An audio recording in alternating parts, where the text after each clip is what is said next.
ధనస్సు వారికి కనుక చూసుకున్నట్లయితే ఈ డిసెంబర్, జనవరి, ఫిబ్రవరి, మార్చ్, ఏప్రిల్ ఈ మాసాల్లో ఈ చతుర్గ్రహ పంచగ్రహ కూటముల యొక్క ప్రభావం మీకు మంచి ఫలితాలు ఏమేమనుంది, జాగ్రత్తలు ఏం తీసుకోవాలి, ఏ దేవతారాధన చేయాలనేటువంటి విషయాలు చెప్తుంది నేనైనప్పటికీ కూడా చెప్పిస్తుంది సాక్షాత్ లలిత అమ్మవారిగా భావిస్తూ, ప్రధానంగా ఇక్కడ రాశిలో ఎప్పుడైతే డిసెంబర్ మాసంలో చతుర్గ్రహ కూటమి ఏర్పడుతుందో ఇది కొంతవరకు గుర్తింపుని, స్ట్రెస్ని రెండింటిని ఇస్తూ ఉంటుంది.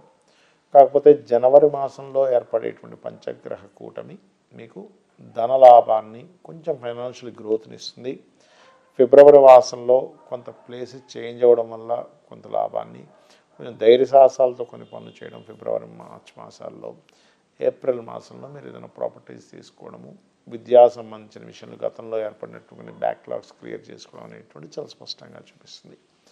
అయితే మీరు తీసుకోవాల్సిన జాగ్రత్తలు ఏమిటి? డిసెంబర్ మాసంలో మీరు ప్రధానంగా వ్యాపార లాభాలకు సంబంధించిన విషయంలో ఫలానా పని చేస్తే ఫలానా లాభం వస్తుంది కదా, లేదా ఒత్తిడి వల్ల కొన్ని పనులు చేయడం వల్ల కొంత రావాల్సిన లాభం కోల్పోతుంటారు, అది చూసుకోండి. ఫిబ్రవరి మాసంలో ఉద్యోగ అవకాశాలు ఎలాగ ఉన్నాయి, ఫైనాన్షియల్ గ్రోత్ ఉందని చెప్పుకున్నాము. కాకపోతే ఇక్కడ మీరు వివాహ నిర్ణయాల విషయంలో కొంత జాగ్రత్తగా ఉండాలి, గుర్తుపెట్టుకోండి వివాహ నిర్ణయాల విషయంలో.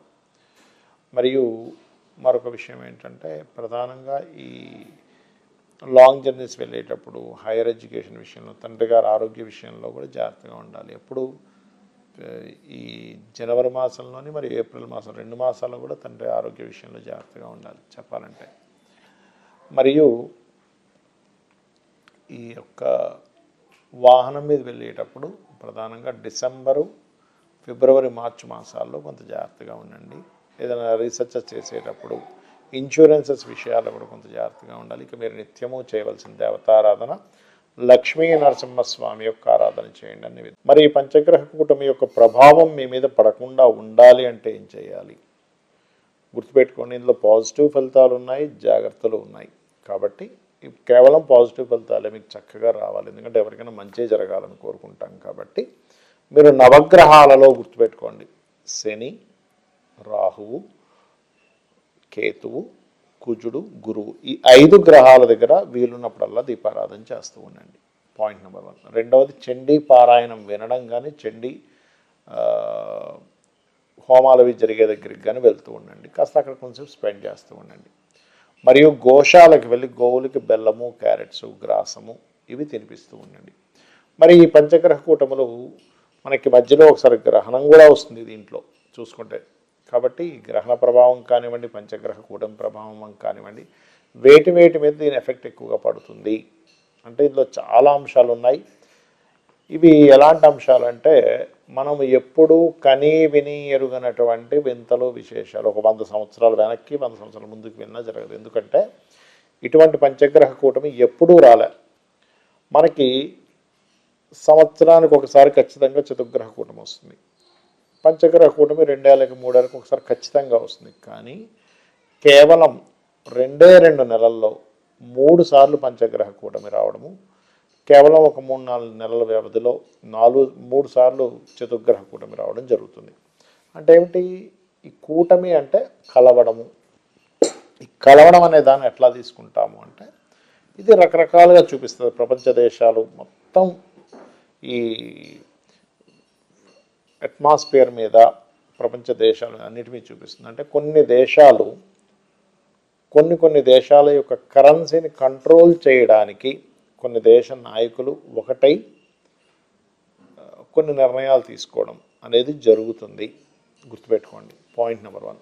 రెండవది, యుద్ధ సంబంధించిన వాతావరణం వస్తుంది ఈ పంచగ్రహ కూటమి వల్ల, ఈ 3 సార్లు రావడం వల్ల. ఇక మూడవది ఏమిటంటే పర్టికులర్గా అనవసరమైనటువంటి గొడవలు, అనవసరమైన అల్లర్లతో పాటు వాతావరణంలో అసలు ఎప్పుడూ కనీ విని ఎరుగినటువంటి మార్పులు, అది భూకంపాలు అనుకోండి, మన వర్షాలు అనుకోండి, అంటే తుఫాన్లు అనుకోండి, దీంతోపాటు వాయువులో విషవాయువు సంబంధించినటువంటి ప్రభావం కూడా పడుతుంది. దానివల్ల కొంతకాలం మనుషులు బయటికి వెళ్ళడానికి, అంటే వాయువు అంటే ఎంతసేపు ఓన్లీ కరోనా ఇలాంటిదనే కాకుండా చూడండి, మనం లాస్ట్ టైం కూడా చెప్పుకున్నాం, ఒక 1 మంత్ బ్యాక్ ప్రిడిక్షన్ ఇచ్చినప్పుడు ఆ ఫ్లైట్ లాగిపోవడం జరుగుతుందని. ఎందుకంటే వాయు సంబంధించిన ట్రావెలింగ్స్, వాయు సంబంధించిన ట్రాన్స్పోర్టేషన్స్ మీద కూడా దీని ఎఫెక్ట్ ఉంటూ ఉంటుంది. అదేవిధంగా శుక్రుడు ఎప్పుడైతే మనకి డిసెంబర్ 16వ తేదీ నుంచి 16, 17 తేదీల నుంచి ఎప్పుడైతే ఇందులోకి మారుతున్నాడు ధనస్సులోకి, ఇక్కడ స్త్రీలకి కొంత జాగ్రత్త పడాలి. అంటే స్త్రీల మీద కొంత వ్యతిరేకత రావడం కానివ్వండి. శుక్రుడు సినిమా ఫీల్డ్కి కారకుడు కాబట్టి సినిమా ఫీల్డ్ వాళ్ళ మధ్యన గొడవలు రావడం కానివ్వండి, సినిమా ఫీల్డ్ మీద కొంత వ్యతిరేకత రావడం కానివ్వండి కూడా ఇది 6 నెలలు పనిచేస్తుంటుంది.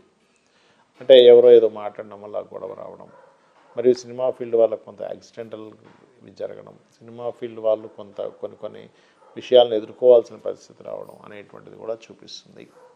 అదేవిధంగా స్త్రీల మీద అఘాయిత్యాలు జరగడం. ఎందుకంటే శుక్రుడు ఎప్పుడైతే ధనుస్సు రాశిలోకి వస్తాడో ఈ డిసెంబర్ మాసంలో, అక్కడి నుంచి ఒక 6 నెలల పాటు స్లోగా ఆయన మకరంలోకి వెళ్ళడం, పంచగ్రహ కూటంలో ఏర్పడడం, మళ్ళీ కుంభంలోకి వెళ్ళడం, మళ్ళీ మన ధనస్సులోకి మీనంలోకి వెళ్ళడం, ఆ రకంగా తన యొక్క ప్రయాణం ఒక 5-6 నెలల పాటు కాలసర్పయోగంలో ఉండడం జరుగుతూ ఉంటుంది.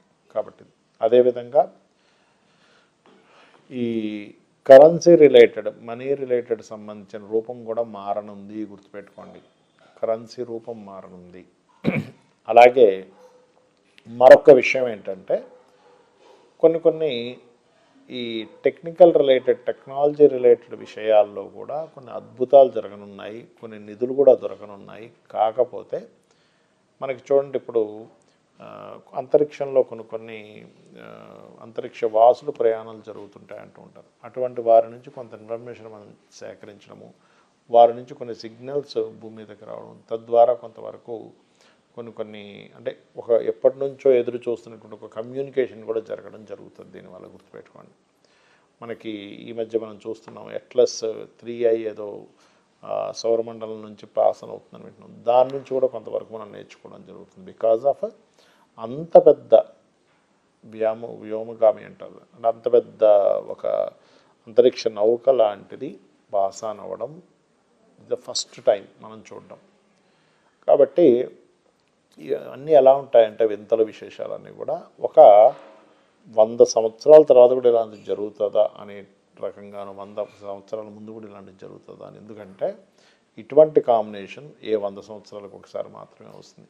ఎలాంటి కాంబినేషన్ ఎన్ని సంవత్సరాల తర్వాత వస్తాయి, అంత విశేషాలు, అంత వింతలు, అంత గందరగోళాలు జరుగుతుంటాయి. అందుకే చూడండి, అంత అల్లర్లు ఎక్కువగా జరుగుతూ ఉన్నాయి మనకి. ఎందుకంటే దీనికి కేవలం గ్రహాల యొక్క సంకేతం ఒకటే కాకుండా మనకి ఒక పెహల్గాం దాడి ముందు కూడా మన పూరి జగన్నాథుడి యొక్క ఆలయం మీద వచ్చి ఆ గ్రద్ద ఆ జెండాని ఎత్తుకుపోవడం అదంతా జరిగింది. ఈ మధ్య కూడా మీరు కనుక గమనించినట్లయితే కొన్ని కాకులు, గ్రద్దలు కూడా ఆ ఆలయం పైన ఉండేటువంటి గోపురం జెండా చుట్టూ తిరుగుతున్నాయి అనేటువంటిది మనం వింటూ ఉన్నాం. కాబట్టి నేను చెప్పేది ఒకటే, ఇక్కడ ముండేన్ ఆస్ట్రాలజీ అనేటువంటిది ఎందుకుంది అంటే సామాన్య మానవుడు తన ఇబ్బంది పడకుండా తన జీవితాన్ని గడపాలి.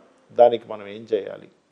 నిత్యము ఇంట్లో చండీ వింటూ ఉండండి, చండీ పారాయణాల దగ్గరికి వెళ్తూ ఉండండి, గోసేవలు చేస్తూ ఉండండి, నిత్యదేవత ఆరాధన చేస్తూ ఇంట్లో కొబ్బరికాయ కొట్టండి. ముఖ్యంగా ఎప్పుడైతే ఇంట్లో కొబ్బరికాయని మీరు కొడతారో ఖచ్చితంగా మీకు ఉండేటువంటి నెగిటివ్ ఎనర్జీ మీరు పడాల్సిన ఇబ్బంది పడకుండా ఉండగలుగుతారు.